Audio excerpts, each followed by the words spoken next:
Chapter number 6 electromagnetic induction type 2 का discuss करेंगे बेटा इसमें अपने। टाइप 2 में लेंज लॉ, बस यही टॉपिक समझना और इसी के बेस के न्यूमेरिकल देखने हैं। तो लेंज लॉ का प्रिंसिपल हमको मालूम है, एक बार रिकॉल कर लेते हैं। सपोज ये बार मैग्नेट है कोई, ये नॉर्थ, ये साउथ पोल इसका, इसके सामने एक कॉइल है,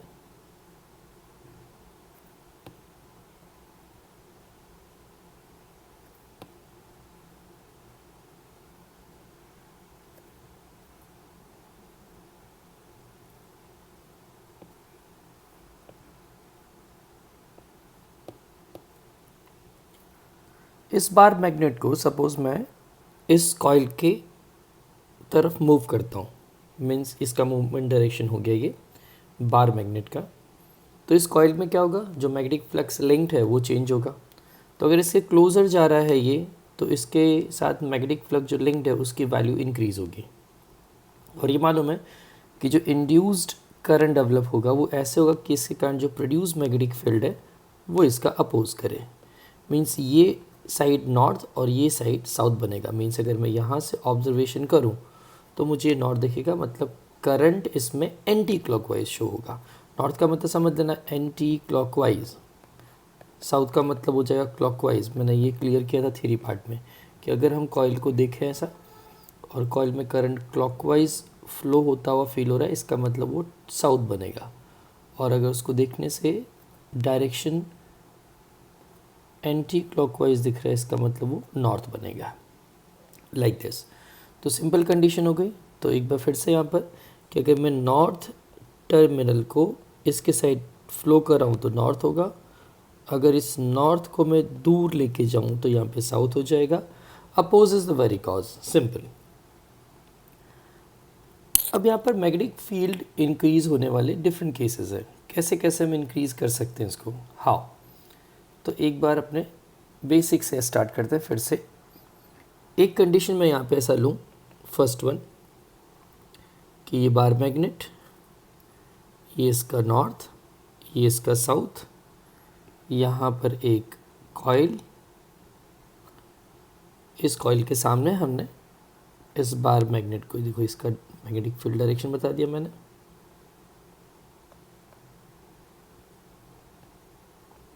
इनसाइड, यहाँ से आउटसाइड। इसमें जो इंड्यूस्ड होगा वो अपोज करेगा इसका,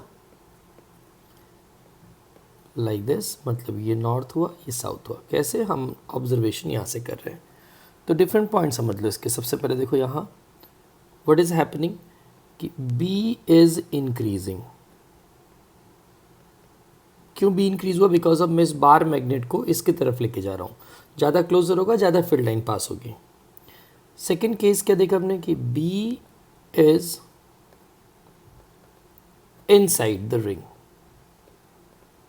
जो मैग्नेटिक फील्ड लाइन है वो अंदर एंटर करेंगे इसके। B क्या होगा, इस कॉइल के अंदर एंट्री कर रही है। तो यहाँ से अगर मैं ऑब्जर्वेशन करूँगा तो मुझे क्या फील होगा कि फील्ड लाइन सारी इनसाइड जा रही है। इंड्यूस्ड करंट जो डेवलप होगा उससे जो रिंग में पोल बनेगा वो नॉर्थ बनेगा। हम इसकी बात कर रहे हैं, नॉर्थ बना। तो तीन कंडीशन मालूम पड़ी कि B इंक्रीज होता हो, अंदर जाता हो, तो जिस रिंग के अंदर साइड जा रहा है मैग्नेटिक फील्ड उसमें देखने पे वो नॉर्थ पोल फेस करेगा, मतलब एंटी क्लॉकवाइज करंट डेवलप होगा। ये कंडीशन और कैसे हम अचीव कर सकते हैं? दूसरा भी रास्ता अपने पास है। हम एक बार मैग्नेट को फ्री फॉल कराते हैं पर्टिकुलर हाइट से। मैं यहाँ पे एक रिंग को रख ले रहा हूँ ऐसे, लाइक दिस। तो केस तो भाई नॉर्थ को मैंने नीचे रखा फॉर अवर सिंप्लिसिटी। क्या होगा, सारी मैग्नेटिक फील्ड लाइंस ऐसे बाहर की तरफ, यहाँ से इनसाइड। क्या हो जाएगा इस रिंग में? ऑब्वियस ये क्या करेगा, oppose. Oppose is the very cause. मतलब अगर ऑब्जर्वर यहाँ से ऑब्जर्व कर रहा है तो उसको ये नॉर्थ और ये साउथ दिखेगा। मतलब करंट कैसे डेवलप होगा, करंट उसको एंटी क्लॉकवाइज फील होगा ऑब्जर्वर को। तो यहाँ पर भी कंडीशन तो वही है जो तीनों हमने वहाँ पर देखा। एक बार फिर से चेक करो क्या हो रहा है। सी बी क्या होगा, इंक्रीज होगा, so B is increasing. Why it is increasing, because अब ये और क्लोजर टू क्लोजर जा रहा है इसके. सेकेंड क्या, बी इज इनसाइड. किसके इनसाइड, इनसाइड द रिंग. कैसे, जब मैं यहाँ से ऑब्जर्व करता हूँ तो दिखेगा. तो देखने पे क्या मिल रहा है, जो induced current is anti clockwise implies that north बनेगा. ये भी कंडीशन क्लियर है. थर्ड नंबर, ये एग्जाम्पल्स मतलब न्यूमेरिकल में आ सकते हैं, इसलिए सारी पॉसिबिलिटीज़ बता दे रहा हूँ मैं आपको. थर्ड केस ऐसा,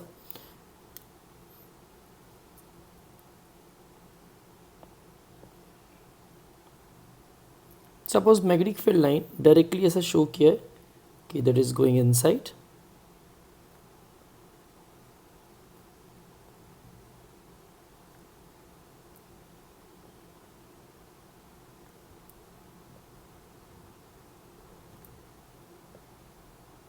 दैट इज बी. ऑब्जर्वर यहाँ से ऑब्जर्व करेगा, फिर से क्या होगा. अब अगर ये बी की वैल्यू, हम कंडीशन ले रहे हैं कि बी गोइंग इनसाइड तो है, लेकिन suppose D B by D T it is greater than zero, मतलब इट इज़ इंक्रीजिंग. तो ऐसे केसेस अगर, तो फिर से वही रूल आ गया. कौन सा, दैट ये बार बार नहीं लिख रहे हैं अपने, इसको यहाँ से डायरेक्टली उठा लूँ, सेम कंडीशन बनेगी. क्या, that B is increasing, B is inside the ring, induce current is anti clockwise, मतलब नॉर्थ बनेगा. तो ये कंडीशन भी हुआ. अब इसके बाद और क्या कर सकते हैं, डायग्राम ऐसा आ सकता है कि ओनली रिंग है इस तरह से कि आप ऊपर से इसको देख रहे हो. मैग्नेटिक फील्ड लाइंस को ऐसे क्रॉस में बना के रखा हुआ है. अब ये क्रॉस क्या शो कर रहा है, गोइंग इनसाइड वाली बात है. क्रॉस मतलब गोइंग इनसाइड. तो कंडीशन देख लो, फिर से सिचुएशन तो हमने वही रखा है. अपनी सिंप्लिसिटी के लिए क्या हम ऐसा कंसिडर कर रहे हैं कि this D B by D T is greater than zero, मतलब इंक्रीजिंग कंडीशन ऐसा मैंने अज्यूम किया. तो जैसे ये अज्यूम करोगे तो क्या हो गया, देख लो केसेस क्या बन रहे हैं. ये क्या शो कर रहा है कि magnetic field going inside, inside और इंक्रीजिंग है. तो दोनों केसेस आ गए फिर से स्टार्टिंग वाले कि B is inside and it is going inside, increasing and inside. चलो ये भी क्लियर हो गया यहाँ पर. तो जब ऐसी कंडीशन होगी तो लास्ट वाला ऑटोमेटिकली सेटिस्फाई कर देगा. कौन सा, कि इंड्यूस करंट एंटी क्लॉकवाइज होगा, मतलब अपोजेस द वेरी कॉज. तो यहाँ पे अगर मैं शो करूँ, ऑब्जर्वर कहाँ से देख रहा है, ऊपर से, टॉप व्यू है ये. तो टॉप व्यू देखेगा तो ऑटोमेटिकली करंट क्या होगा, एंटी क्लॉकवाइज ऐसे पास होगा और ये नॉर्थ बनेगा, मतलब डायरेक्शन ऑफ करंट ऐसा हो गया. आफ्टर दिस एक और कंडीशन,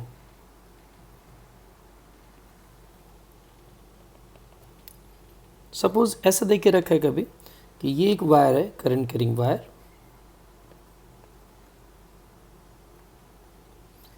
इसमें से करंट पास हो रहा है, इट इज़ आई इस तरफ. यहाँ पे एक रिंग. अब इस करंट से दो साइड मैग्नेटिक फील्ड, इस साइड होगा तो क्रॉस और इस साइड होगा तो डॉट. क्योंकि यहाँ पे इनसाइड जाएगा, राइट हैंड थंब रूल लगाओगे अगर, तो थंब आपका क्या होगा, थंब शो करेगा वायर की डायरेक्शन में, और ये फिंगर जो होंगी वो शो करेंगे क्या, आपके करंट का, मैग्नेटिक फील्ड का डायरेक्शन. तो इस तरह से आपको मालूम पड़ सकता है कि इस साइड कौन सी, राइट हैंड साइड क्या मिलेगा, इनसाइड जाएगा, और लेफ्ट हैंड साइड क्या होगा, आउटसाइड आएगा. तो इस तरह से क्या हो गया, सारी मैग्नेटिक फील्ड लाइंस को मैं ऐसे ड्रॉ कर सकता हूँ. मैग्नेटिक फील्ड क्या होगी, सारी की सारी इनसाइड जाएगी. तो मैग्नेटिक फील्ड कभी नहीं ड्रॉ किया हो, लेकिन सिर्फ वायर ड्रॉ करके रखा, तो आपको आइडिया लगा लेना पड़ेगा. तो ऑब्वियस ऊपर वाला कंडीशन फिर से आ गया, तो ये क्या हो जाएगा, एंटी क्लॉकवाइज, यहाँ से करंट ऐसे. तो ऑल कंडीशंस फिर से कवर्ड. तो यहाँ पर एक बात ये आती है कि ये सीन अगर हो गया कि if this D I by D T is greater than zero, मतलब क्या हुआ, करंट इज इंक्रीजिंग.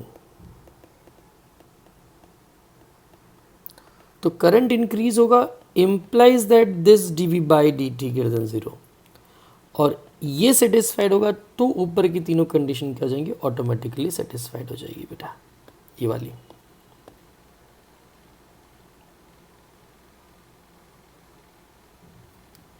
ओके, तो ये ऑल क्लियर।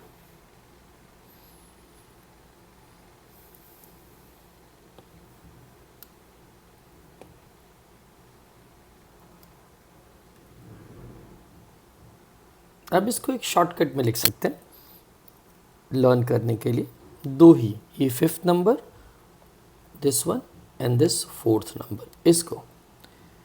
तो सबसे पहले हम करते हैं इस 5th नंबर को, आपके सामने है इसलिए 5th को मैंने लिखा है यहाँ पे रिन। इस रिन का मीनिंग क्या हो गया? What is the meaning of this ring? R for right hand side है, मीन्स पहले इस एन को समझना। एन का मतलब हुआ नॉर्थ, इस आई का मतलब हुआ इंक्रीजिंग, और इसका मतलब हुआ राइट हैंड साइड। लेकिन ये है क्या? नॉर्थ कौन सा? Direction of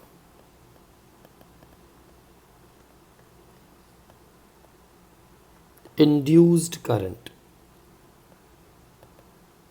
in coil is anti-clockwise. Increasing तो क्या increasing?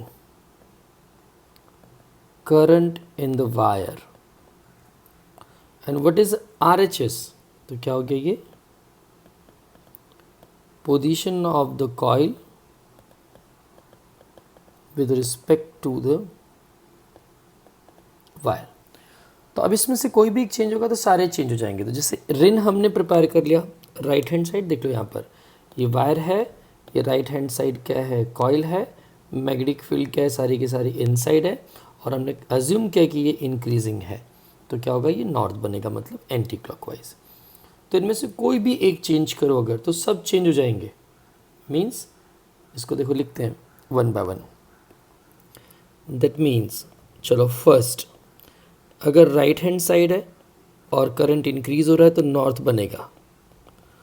तो अगर राइट हैंड साइड की जगह मैं लेफ्ट हैंड साइड कर दूं, भले करंट इंक्रीज होगा, तब ये अपोजिट हो जाएगा, साउथ।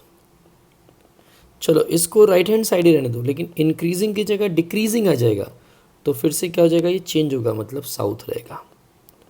और 4th नंबर, अगर मैं राइट की जगह लेफ्ट और इंक्रीज की डिक्रीज, तो 2 बार चेंज हो गया, मतलब वापस वही का वही आ जाएगा। तो ये कंडीशन बनती है। अब एक बार इसको देख लेते हैं 4th नंबर को। 4th नंबर में क्या? वायर नहीं है, लेकिन क्या है? ये इनसाइड है, इंक्रीजिंग है, और यहाँ पे वायर है। तो इसको मैं IIN कर लूँ, ठीक है? कौन सी कंडीशन? IIN। तो IIN में क्या? सबसे पहले इस N को लिख दूँ, ये नॉर्थ हो गया। ये क्या हुआ? इंक्रीजिंग। और ये क्या हो गया? इनसाइड। तो नॉर्थ क्या? Direction of current in the coil is anti clockwise. Increasing क्या? मैग्नेटिक फील्ड इंटेंसिटी अप्लाइड वाली, जो अप्लाई किया वो। इनसाइड क्या? ये है direction of applied magnetic field.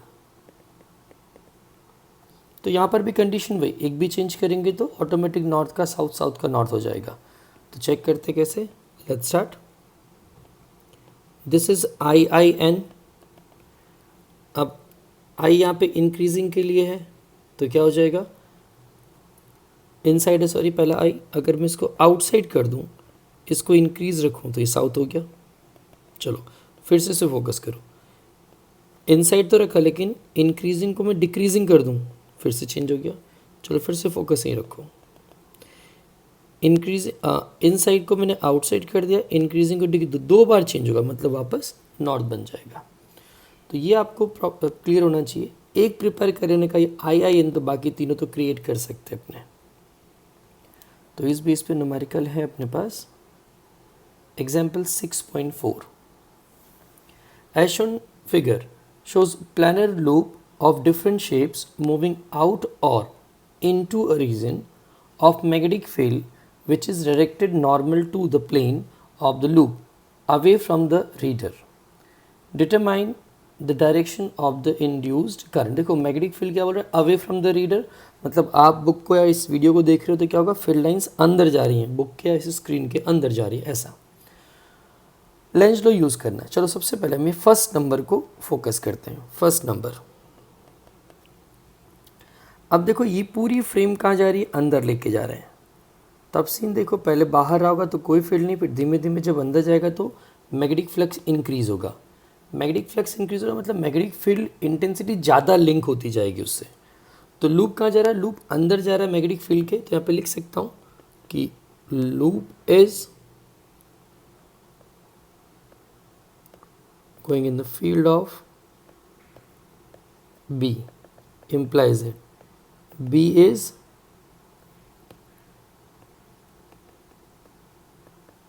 increasing, B increase होगा इसका मतलब फ्लक्स इज इंक्रीजिंग। फिर कंडीशन कौन सी, तो क्या था ये I N वाले में, तो सबसे पहले कौन सा बेटा, इनसाइड, तो यस इनसाइड है, और क्या हो रहा है, इंक्रीज हो रहा है, तो I के साथ कौन था बेटा, तो N था, मतलब यहाँ पे करंट क्या होगा, एंटी क्लॉकवाइज दिखेगा आपको। तो एंटी क्लॉकवाइज दिखने का मतलब क्या होगा, current will flow like this, ये डायरेक्शन हो गया करंट का। सो हियर कहाँ से कहाँ तक, it is from A to B to C to D to A, ऐसा लूप बनाएगा। Coming to the second number, ये क्या हो रहा है, this is going outside. Outside जाने का मतलब क्या होगा, मैग्नेटिक फील्ड वैल्यू डिक्रीज होगी। तो मैग्नेटिक फील्ड यहाँ पर है तो इनसाइड, कोई बात नहीं इनसाइड, लेकिन डिक्रीज हो रहा है। तो I N अपना मेन था, यहाँ पे ID हो गया, तो क्या बन जाएगा, ये साउथ बन जाएगा। एक बार फिर से थ्योरी को देखना, स्टार्टिंग का वीडियोस फिर से देखना एक बार, तो क्या हो जाएगा यहाँ पर, it will be clockwise. South का मतलब क्या होगा, क्लॉकवाइज। तो क्लॉकवाइज होने का मीनिंग क्या हो गया, डायरेक्शन यहाँ पे A C B A।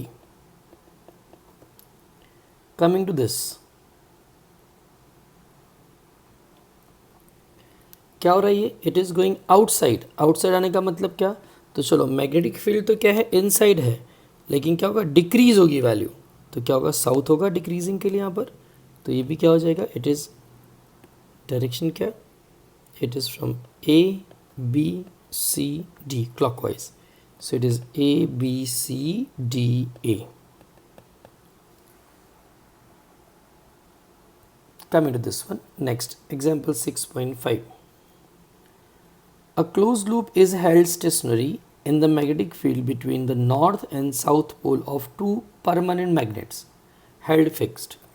Means कैसे कि पहले हम यहाँ पे दो परमानेंट मैग्नेट्स ड्रॉ कर दें, एक ये है और सेकेंड ये रहा।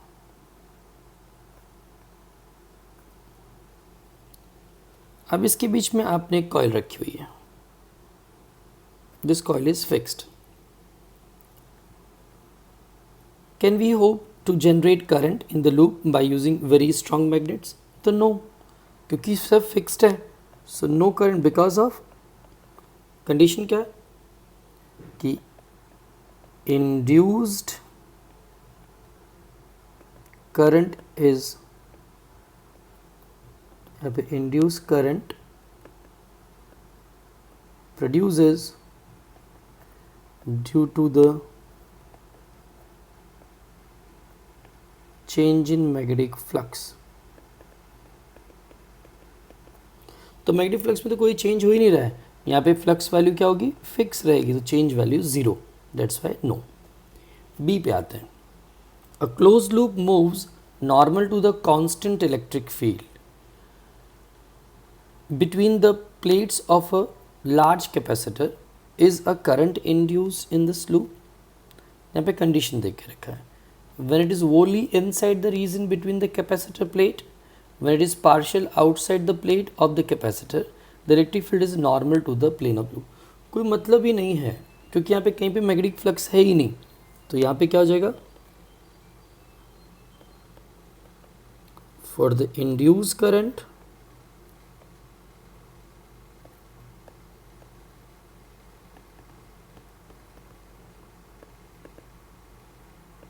मैग्नेटिक फील्ड इज रिक्वायर्ड, क्योंकि अपने पास क्या बी होगा तो मैग्नेटिक फ्लक्स में चेंज होगा ना, तो यहाँ पे तो है ही नहीं, तो इसके लिए भी कोई आंसर नहीं, इसमें भी नहीं आएगा और इसमें भी नहीं आएगा, क्योंकि कैपेसिटर जो है उसके बीच में क्या प्रोड्यूस होता है, इलेक्ट्रिक फील्ड होता है बेटा, मैग्नेटिक फील्ड नहीं होता। Coming to the next, see a rectangular loop and a circular loop are moving out of uniform magnetic field region to a field free region. मतलब यहाँ पर देखो ये मैग्नेटिक फील्ड रीजन है पूरा का पूरा, यहाँ से ये बाहर निकल आएगा जहाँ पे फील्ड नहीं, ये भी क्या होगा, यहाँ से बाहर निकल आएगा, तो फील्ड में से नो मैग्नेटिक फील्ड में निकल रहा है इसको। कांस्टेंट वेलोसिटी v से मूव कर रहा है। In which loop do you expect the induced EMF to be constant during the passage out of the field region, the field is normal to the loop. कौन से वाले case में आपको constant मिलेगा, देखो यहाँ पर समझो, ये जो आपको सबसे पहले रेक्टेंगल लूप दिख रहा है, जब ये अपनी इस फील्ड में से बाहर निकलेगा तो एक प्रॉपर स्ट्रिप बाय स्ट्रिप एक फिक्स रेट से फिक्स एरिया इसका फील्ड से बाहर नज़र आएगा। देखो जैसे अभी यहाँ पर पहुँचेगा, फिर ये ऐसे पहुँचेगा, what is happening, fix rate से बाहर आएगा, शेप इसका परफेक्ट रहेगा, इतना इतना एरिया बार बार आएगा। लेकिन इसमें ऐसा नहीं होगा, ये लूप है। तो देखो यहाँ पे स्टार्टिंग में पहले ये स्ट्रिप में छोटा पोर्शन, फिर ये ज़्यादा, फिर ये बड़ा, फिर ये बड़ा, फिर वापस छोटा होना स्टार्ट हो गया। सो व्हाट इज़ हैपनिंग, इस केस में आपको कांस्टेंट मिलेगा, लेकिन यहाँ पर नॉट कांस्टेंट। यहाँ पर कैसा होगा, पहले इंक्रीज होगा, जो डी है change in area with time, तो सबसे पहले क्या होगा, चेंज इन एरिया बहुत छोटा छोटा होगा, रेट उसका कम होगा, फिर धीमे धीमे धीमे धीमे उसका रेट बढ़ता जाएगा, फिर से अब उसका रेट कम हो जाएगा। मतलब यहाँ पे D A by D T constant नहीं है, और यहाँ पे D A by D T constant रहेगा। Next one, D, predict the polarity of the capacitor in the situation describe by this figure. ये नॉर्थ है, इसको इस साइड लेके तो ये नॉर्थ बनेगा, ये साउथ यानी साउथ बनेगा, मतलब प्रॉपर। तो करंट अगर यहाँ से मैं देखता हूँ तो कैसा दिखेगा, एंटी क्लॉकवाइज दिखेगा। तो करंट एंटी क्लॉकवाइज दिखने वाला यहाँ पे, और यहाँ से क्या दिखेगा आपको, क्लॉकवाइज दिखेगा, करेक्ट ना। तो कैसा जाएगा, यहाँ you will get the positive and this will be the negative terminal. अब आपको फील होना चाहिए किस साइड से है ये डायरेक्शन, एक्चुअली इनवर्ड है, मतलब ये इस साइड से ये अपवर्ड है, ये इन साइड, मतलब ये फ्रंट वाला पार्ट है और ये बैक साइड वाला पार्ट है। So it's over, type 2